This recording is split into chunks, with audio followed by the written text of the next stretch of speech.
اس میں تو یہ کہا گیا کہ شبہ اہل کتاب ہے، نیئرسٹ جو ہیں وہ اہل کتاب ہے.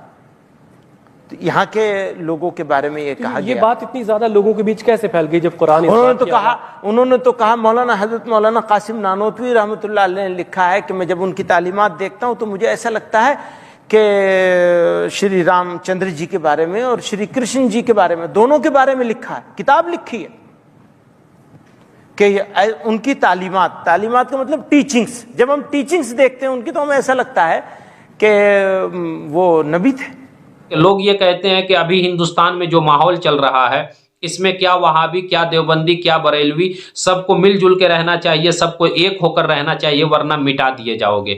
ہمیں مٹنا گوارا ہے، اپنی گردن کٹانا گوارا ہے، لیکن جنہوں نے ہمارے نبی کی شان میں گستاخیاں کری ہے اور گستاخی کری اور اس پر ڈٹ گئے، انہیں ہم اپنے سینے سے لگا لیں، ایسا کبھی نہیں ہو سکتا. کیونکہ مرنے کے بعد قبر میں جانا ہے، مدینے والے آقا قبر میں تشریف لائیں گے اور سوال کیا جائے گا ما کنت تقول فی حق ھذا الرجل، بتاؤ دنیا میں تھے تو ان کے بارے میں کیا کہتے تھے. تو کیا یہ کہیں گے جو دیوبندیوں کا عقیدہ ہے ہمارے نبی کے بارے میں کہ ان کا علم شیطان، گدھے، کھچر، پاگل، مجنوں سے بھی بدتر ہے، اگر کسی کے باپ کے بارے میں یہ جملے کہہ دیے جائیں تو ایک بیٹا اپنے باپ کے بارے میں برداشت نہیں کر سکتا ہے. آپ کسی کے بیٹے کے سامنے اس کے باپ کو آپ پاگل اور مجنوں اور کھچر بول کر کے دکھائیں، گدھا بول دیں، تو بیٹا مارنے کے لیے دوڑ جائے گا، بیٹا بھی بخشے گا نہیں. تو ان لوگوں نے تو ہمارے نبی کی شان میں یہ گستاخیاں کری ہے اور ہم انہیں اپنے سینے سے یہ سارے کرتوت کرنے کے باوجود لگا لیں، ایسا کبھی نہیں ہو سکتا. جان دینا گوارا ہے لیکن نبی کے گستاخوں سے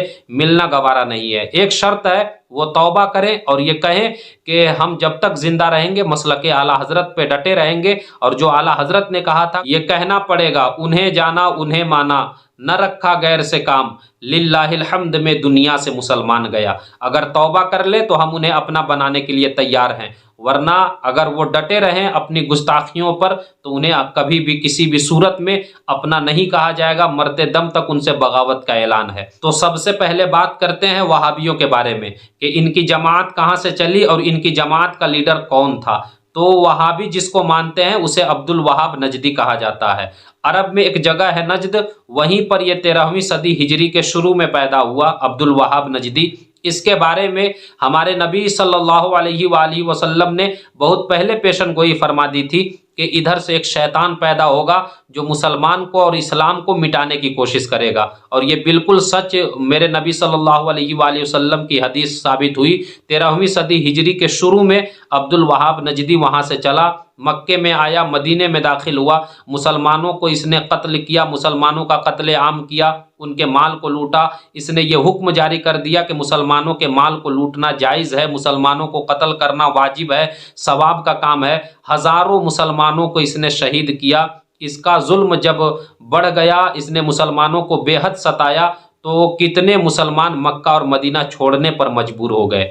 اسی عبد الوہاب نجدی کے ماننے والے کو وہابی کہتے ہیں. جب اس سے بھی اس کا دل نہیں بھرا تو اس نے ایک کتاب لکھی جس کا نام اس نے کتاب التوحید رکھ دیا، اور اس کتاب کے اندر اس نے انبیاء کی، اولیاء کی، یعنی نبیوں کی اور ولیوں کی دل کھول کر کے مذمت کی، برائی کی، اور بالخصوص ہمارے نبی صلی اللہ علیہ وآلہ وسلم کے بارے میں وہ نازیبا کلمات لکھے، وہ جملے لکھے جسے کوئی بھی مسلمان برداشت نہیں کر سکتا. دل کھول کر کے ہمارے نبی صلی اللہ علیہ وآلہ وسلم کی شان میں اس نے گستاخیاں کری. اسی عبد الوہاب نجدی کے ماننے والوں کو وہابی کہتے ہیں. بات کرتے ہیں دیوبندیوں کے بارے میں کہ دیوبندیوں کے مین لیڈر کون کون ہیں اور ان کا عقیدہ ہمارے نبی صلی اللہ علیہ وآلہ وسلم کے بارے میں کیا ہے. تو دیکھیں دیوبندیوں کے جو مین لیڈر ہیں ان میں پہلا نام رشید احمد گنگوہی کا آتا ہے، دوسرا نام اشرف علی تھانوی کا، اور تیسرا نام قاسم نانوتوی کا، اور چوتھا نام خلیل احمد امبیٹھی کا. یہ 3-4 لوگ ہیں. انہی لوگوں نے مل کر کے ہندوستان کی سرزمین پر دیوبندیت کو پھیلایا ہے، دیوبندیت کو عروج دیا ہے. ان کا عقیدہ ہمارے نبی صلی اللہ علیہ وآلہ وسلم کے بارے میں یہ ہے کہ ہمارے نبی صلی اللہ علیہ وآلہ وسلم کے بعد دوسرا نبی معاذ اللہ پیدا ہو سکتا ہے.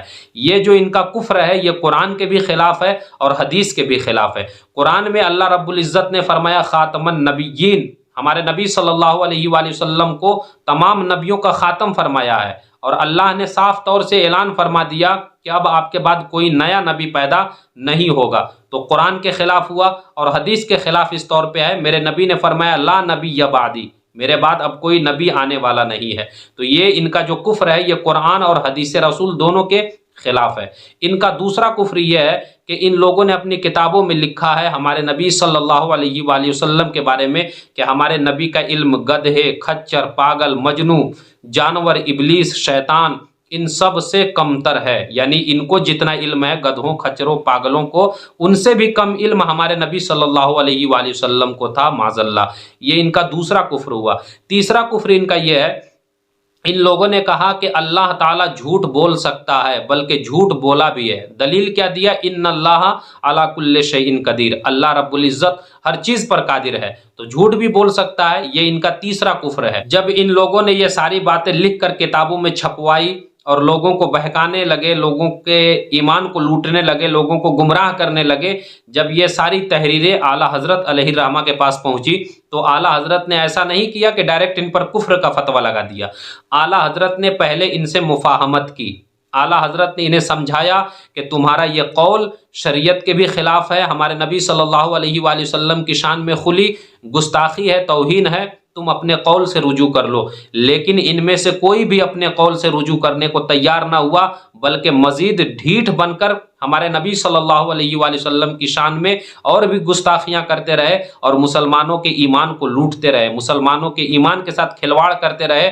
جب یہ باز نہ آئے تب اعلیٰ حضرت علیہ الرحمہ نے ان کی ساری گستاخیاں اٹھائی اور آپ مکہ مدینہ تشریف لے گئے. وہاں کے جو اس دور کے جلیل القدر علماء کرام تھے، سب سے بڑے علماء میں جن کا شمار ہوتا تھا، ان کے سامنے اعلیٰ حضرت علیہ الرحمہ نے ان کی یہ تحریر پیش کی. ان لوگوں نے جب پڑھی تو 30 علماء کرام نے، جو سب سے بڑے تھے سعودیہ عربیہ کے، مکہ مدینہ کے جو سب سے بڑے عالم دین تھے، ان میں سے 30 علماء کرام نے دستخط کیا باضابطہ، اور ان لوگوں نے لکھ کر دیا کہ یہ سارے کافر ہو چکے ہیں، اور اتنے بڑے کافر ہو چکے ہیں کہ من شک فی کفرہ و عذابہ فقد کفر، کہ جو ان کے کفر میں یا عذاب میں شک بھی کرے گا تو شک کرنے والا بھی کافر ہو جائے گا. اعلیٰ حضرت علیہ الرحمہ نے لیا، اور اس دور کے جو عرب و عجم کے بڑے بڑے علماء کرام تھے، چوٹی کے علماء کرام تھے، ان میں سے 250 سے زیادہ عالم دین نے اعلیٰ حضرت کے اس فتوے پہ دستخط کیا، اور سب نے بیک زبان ہو کر کے کہا تھا کہ ان کے کفر میں یا عذاب میں جو شک بھی کرے گا تو شک کرنے والا بھی کافر ہو جائے گا. من شک فی کفرہ و عذابہ فقد کفر.